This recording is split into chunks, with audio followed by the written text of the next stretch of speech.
구본상의 허심탄회 1월 30일 화요일 방송 시작합니다. 총선을 앞둔 정치권의 움직임이 활발합니다. 국민의힘에서는 한동훈 비상대책위원장의 운동권 청산론과 함께 그에 따른 야당의 운동권 텃밭에 이른바 킬러 공천이 본격화되고 있고요. 정권 심판론을 내세우는 더불어민주당에서는 친명계와 비명계의 갈등이 이어 86 용태론 등으로 세력 간 세대 간 공천 힘겨루기가 이어지고 있습니다. 자, 이런 가운데 어제 제천문화회관에서는 이낙연 전 더불어민주당 대표가 주도하는 새로운 미래의 충북도당 창단식이 열렸죠. 전국 시도당 가운데 6번째였습니다. 이 새로운 미래 측은 다음 달 4일 더불어민주당 탈당 의원들이 주축이 된 미래대연합과 통합정당도 출범할 예정이라고 하네요. 자, 한편 친박근혜계 인사들도 속속 총선 출사표를 던지면서 정치적 명예회복과 재기를 모색하고 있습니다. 특히 박근혜 전 대통령은 다음 달 5일 대구에서 자신이 집필한 회고록의 북콘서트를 연다고 하지요. 자, 지난해에도 봄꽃이 일찍 개화하고 졌는데 이 정치권의 시계가 빨라지는 만큼 올봄도 빨리 찾아올지 모르겠습니다. 구본상의 허심탄회 출발합니다.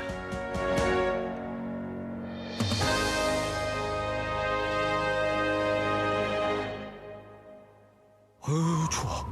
김 사장, 충전이 벌써 다 됐어? 나 T4K로 바꿨잖아. 아, GS 글로벌에서 수입하는 BYD 1톤 전기 트럭. 한겨울에도 충전이 그렇게 빨라? 그럼 시간이 돈인 우리한텐 딱이라니까. 박 사장도 BYD T4K로 바꿔봐. 검색창에 T4K. 세상이 스마트해지는 사이 우리는 어두워졌는지도 모릅니다. 보이지 않는 곳에서 아파하고 눈물 흘리는 사람이 없도록 환인이 함께하겠습니다. 세상을 환하게 환인제약. 환인제약. 매일의 사무실 활기찬 업무로 시작하다. 코팅, 재본, 재단. 손 쉽고 편리하게. 중요한 자료는 깔끔하게. 탄탄한 제품력으로 인정받은 현대오피스가 사무기기 전문 브랜드 페이퍼 프렌드로 경쟁력을 높여갑니다. 현대오피스 사무기기 전문 브랜드 페이퍼 프렌드.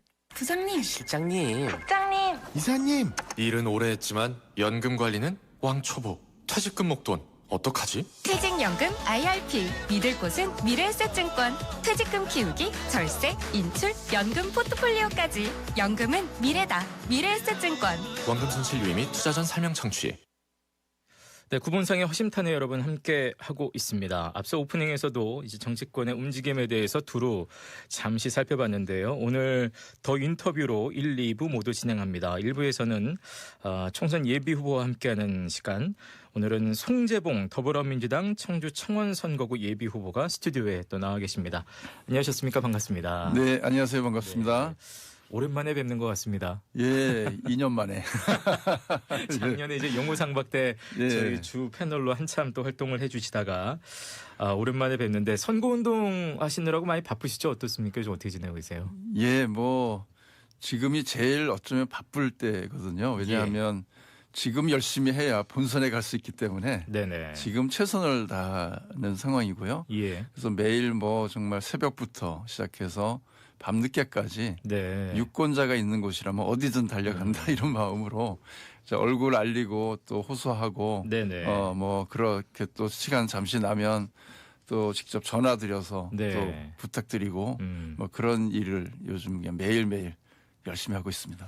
직접 가서 맞닿는 그 청원 선거구의 표심은 어떻게 지금 느끼고 계세요? 그 많은 분들이 야, 이거 도저히 우리나라 안 되겠다.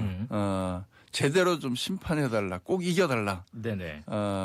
정말 정권 심판을 이번에는 꼭 해서 국정 기조를 바꿔야 된다. 이런 말씀을 정말 많이 하세요. 그래서 제대로 좀 싸울 사람이 네. 후보가 돼야 된다.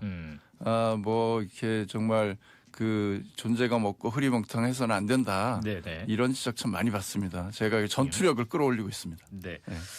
결국 이제 그 야당 후보들로서는 누구의 전투력이 가장 네. 우세할 것인가. 근데 네. 여전히 이제 청원은 뭐 많은 분들 아시겠습니다만 우선의 변재일 의원이 워낙 거성이 좀 버티고 있는 곳이기 때문에 네.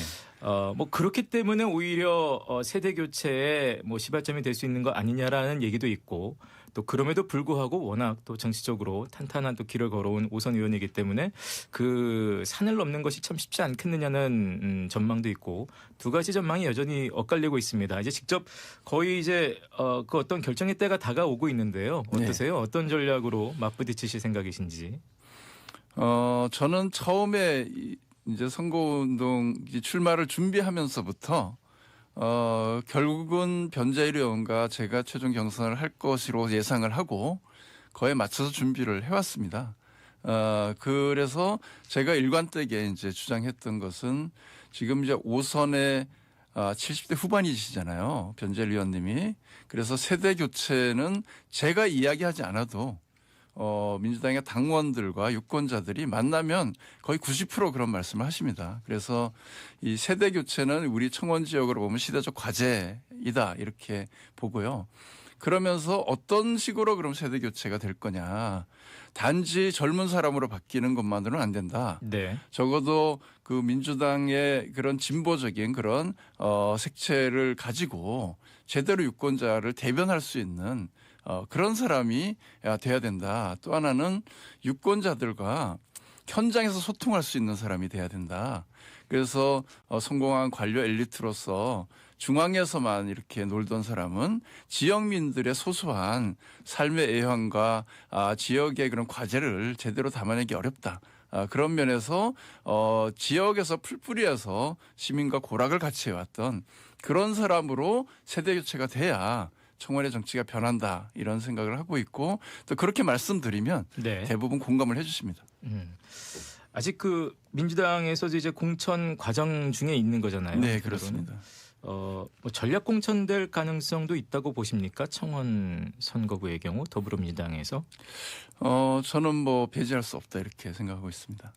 예. 일단은 지금 다선 현역 의원들에 대해서는 네.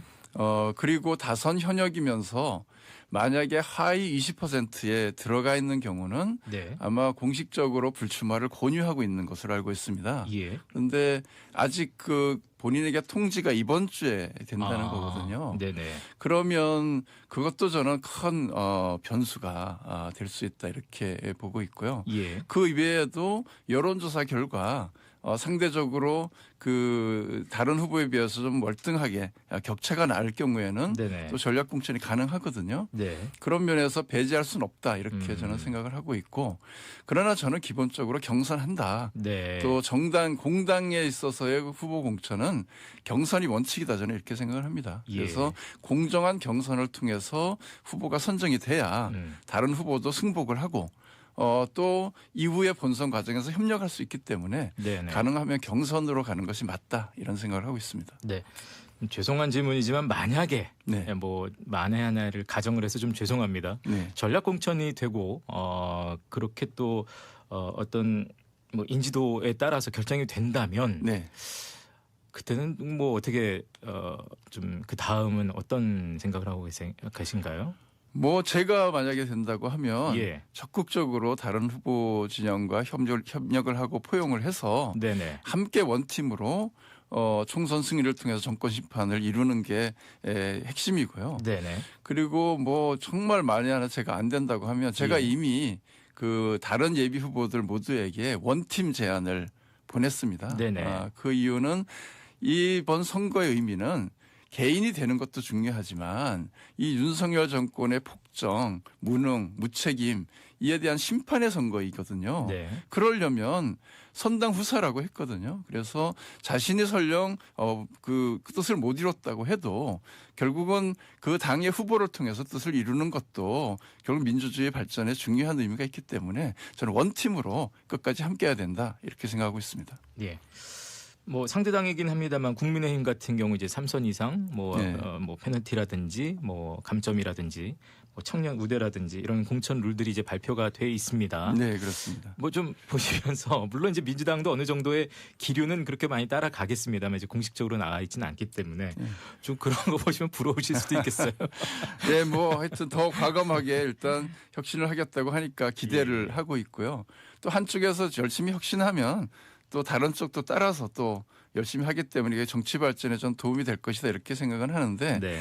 과연 그 시스템과 원칙대로 공천이 될지는 좀 봐야 될 것 같아요. 최근 한동훈 비대위원장의 행태를 보면 시스템 공천한다고 하고 또 다음 날 가서 특정 후보의 손을 막 들어주고 뭐 이런 모습을 보면 정말 이 발표한 대로 원칙을 지키면서 제대로 공천을 할 거냐 이건 좀 봐야 될 것 같고요. 특히 4번 연속해서 패배한 지역은 전략 지역으로 또 정한다는 얘기도 하더라고요.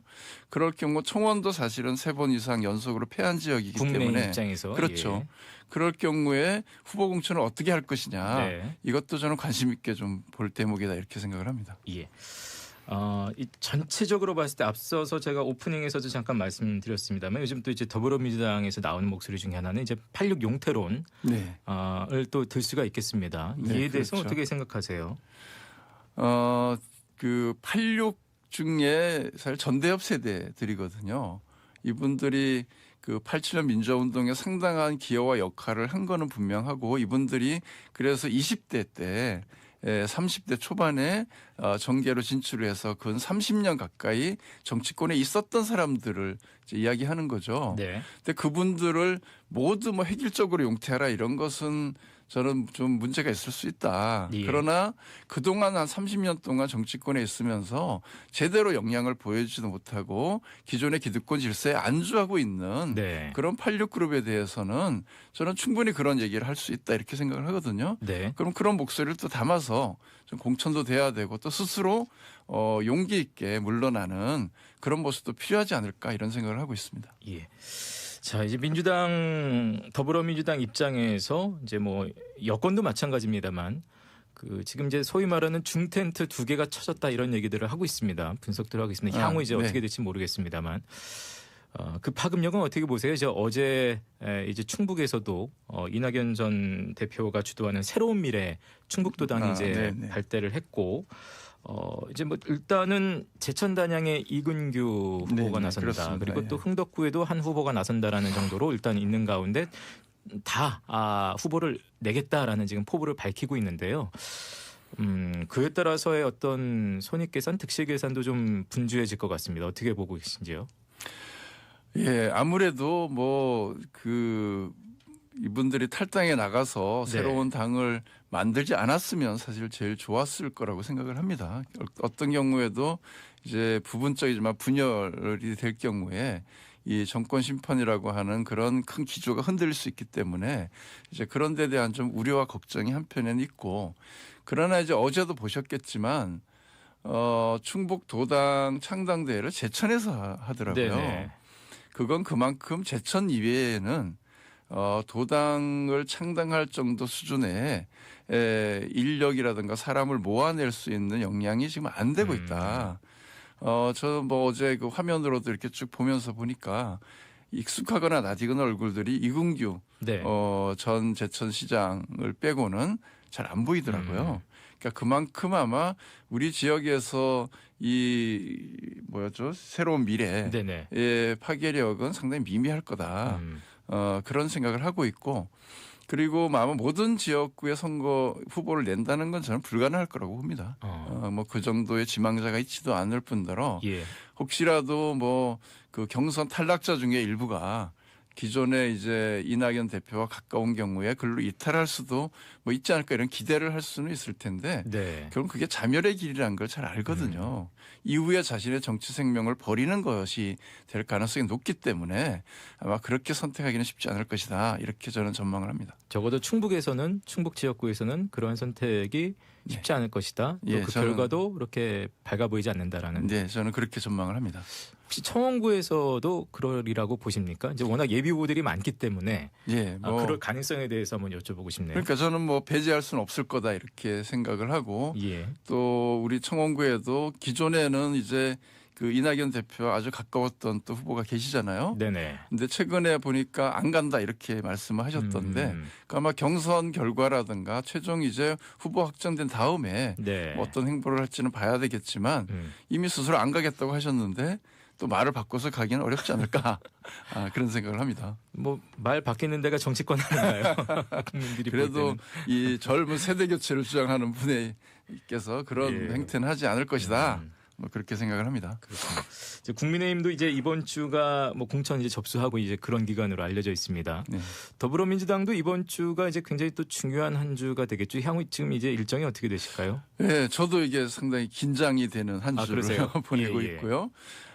뭐 여러 가지 여론조사도 많이 좀 돌고 있고, 각각의 후보의 경쟁력과 적합도 조사가 아마 지난번에 전체 후보를 대상으로도 했지만 네. 또 별도로도 또 진행이 되더라고요. 그래서 어젠가 엊그제 갑자기 제 이름이 또 들어간 여론조사가 돌아서 예. 이건 또 뭔가 저도 하여튼 궁금하긴 한데 음. 이번 주 금요일 2일 날 네. 면접이 있습니다. 중앙당에서. 예. 그래서 면접을 보게 되면 이제 최종 결과가 합산이 되고 그럼 다음 주 5일부터 순차적으로 단수 공천 지역과 경선 지역을 발표를 한다고 하니까 예. 다음 주 내에는 청원도 단수 지역이 될지 아니면 경선을 한다면 몇 명이 할지 네. 이것이 발표가 되니까 굉장히 긴장된 한 주를 보내야 될 것 같습니다. 설 전에는 어찌됐든 모양새가 정리가 될 지금 그런 예, 그렇습니다. 일정상으로는 그렇게 나와 있습니다. 시간표가 되는군요. 네. 면접은 아까 이제 금요일 날 면접이라고 하셨는데 네, 그렇습니다. 그렇다면 청원 선거구에 더불어민주당 예비 후보들이 다 그날 면접을 봅니까? 예, 그날 아, 아마 그렇군요. 같이 볼 텐데 네네. 그 두 타임으로 나눴더라고요. 그래서 아마 한 번은 2명, 한 번은 3명 이렇게 네. 들어가서 면접을 보게 될 것 같습니다. 예. 뭐 국민들도 많은 관심이 또 있을 것 같고요. 네, 네. 예. 자, 청원구 관련해서도 이제 첫 비전 또 공약도 발표를 하셨습니다. 네, 그렇습니다. 대한민국 대개혁과 청주 청원구를 충청권 메가시티의 핵심 축으로 만들겠다라는 내용인데요. 네. 잠깐 뭐 간략하게 소개를 좀 해주신다면요. 예, 우선은 뭐 제가 국회의원으로 나선 이유는 우리 지역의 그 발전을 위해서 여러 가지 대안을 내고 이제 열심히 뛰겠다 이런 것이 기본 전제이고 그러면서 동시에 대한민국을 어떻게 바꿀 거냐는 고민도 동시에 할 수밖에 없잖아요. 그래서 제가 이제 그동안 청와대에서 일하고 또 지역의 시민사회에서 일을 하면서 느꼈던 크게 두 가지는 절대 권력은 절대 부패한다라는 거였어요. 그런데 우리나라에 큰 성역 두 개가 있습니다. 하나는 검찰 권력. 검찰 권력이 지금 수사권, 기소권, 공소권을 다 독점하고 있는 거의 세계 유례를 찾아볼 수 없는 그런 이제 견제받지 않는 권력 집단이죠. 여기가 개혁이 돼야 된다. 그래서 수사권과 기소권을 좀 분리할 필요가 있고 그래서 기소와 공소유지를 중심으로 하는 공소청을 새로 이제 설립하는 쪽으로 가야 이 내부적 견제와 자신의 전문성을 제대로 살려서 갈 수 있을 것이다 이렇게 보고 있고 또 하나가 기재부입니다. 이 기재부도 동일하게 경제 기획 기능과 예산 편성 기능과 또 재정과 관련된 여러 가지 그 운영 권한을 혼자 독점하고 있다 보니까 이게 부처 위에 부처 기능을 하고 있죠. 네. 그러다 보니까 여러 부처에서 자율적으로 어떤 사업을 계획하든 또는 국가 단위에서 청와대가 어떤 사업을 방향을 정해도 기재부가 역으로 이게 제동을 거는 그래서 그 제대로 이렇게 적재적소에 예산이 쓰여지지 않는 그런 사례도 있고 경우에 따라서 정권에 저항하는 모습까지도 보이는 거거든요. 그래서 대표적인 예가 대선 직전에 재난지원금 필요하다. 그때는 그 문재인 대통령에까지 항명을 하면서 기재부 돈이 없습니다. 그래서 돈이 없다고 해서 안 했거든요. 네. 대선 끝나자마자 윤석열 대통령이 되자마자 없다던 24조 원이 나와서 재난지원금을 푸는 거예요. 이 기재부가 이런 행태를 보여서는 안 된다. 그래서 여기를 개혁하는 것이 핵심이다 이렇게 보고 있고 동시에 우리나라 국가적 과제로 보면 크게 세 가지 위기가 있죠. 하나는 기후위기, 네. 두 번째는 저출생위기, 세 번째는 지방소멸 위기가 네. 있는데 부탁드리겠습니다. 이 세 가지의 위기를 극복하기 위해서 기후위기와 관련해서는 에너지 전환과 관련돼서 네네. 신재생 에너지 쪽을 집중 투자해야 된다. 그리고 저출생 위기는 제가 낸 공약 중에 한 가지만 소개를 드리면 실질적인 그리고 전폭적인 지원이 돼야 된다. 1억을 결혼과 동시에 무이자로 대출을 하고 그리고 출생을 한 명을 출생할 때마다 3천만 원씩 차감을 해서 네. 3인 출생하면 1억 원을 실직을 지원하는 방식으로 해서 출생률을 실직으로 끌어내는 네네. 방식으로 알겠습니다. 접근하겠다. 예. 지방 소멸위기는 지방의 공공은행을 설립하는 그런 법안을 발의하려고 준비를 지금 하고 그런 있습니다. 내용들을 지금 공약으로 준비를 그렇습니다. 하셨습니다. 예. 예. 한 가지 이 질문 좀 드리고 싶은데요. 뭐 좀 죄송 그런 질문이 될 수도 있겠습니다만 실제 경력보다 높은 급수의 직책을 네. 허위 기재했다라는 내용으로 지금 이제 공직선거법 위반 혐의로 고발장이 접수됐다 이런 얘기가 나오던데요. 네네.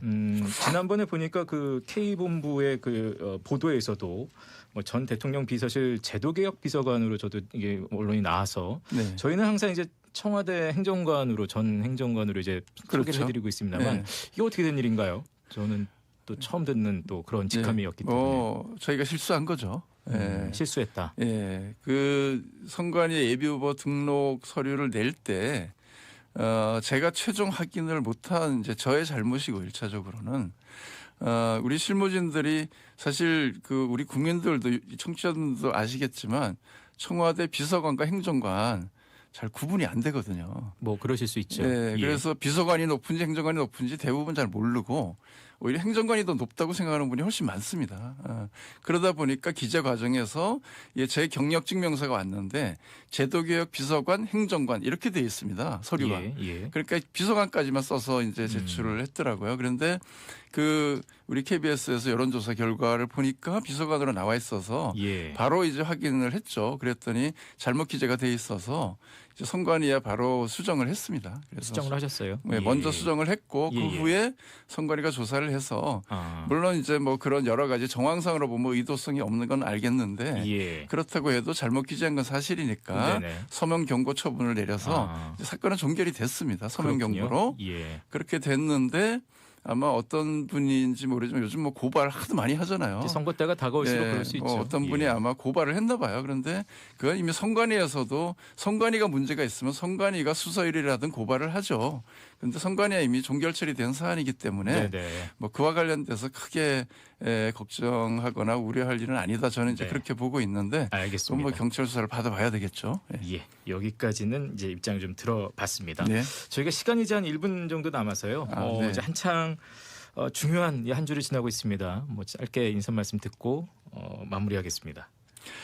예, 그 참 많은 분들이 그 만나면 제발 좀 그 싸우지 말고 좀 일해라 이런 말씀 참 많이 하시더라고요. 예. 근데 저는 정말 일이 하고 싶습니다.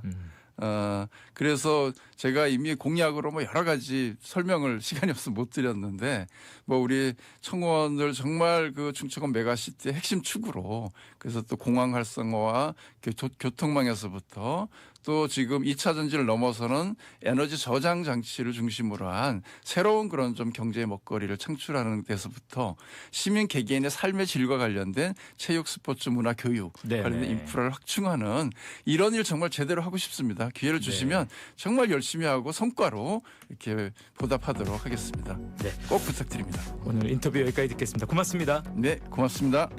송재봉 예비후보와 함께했습니다.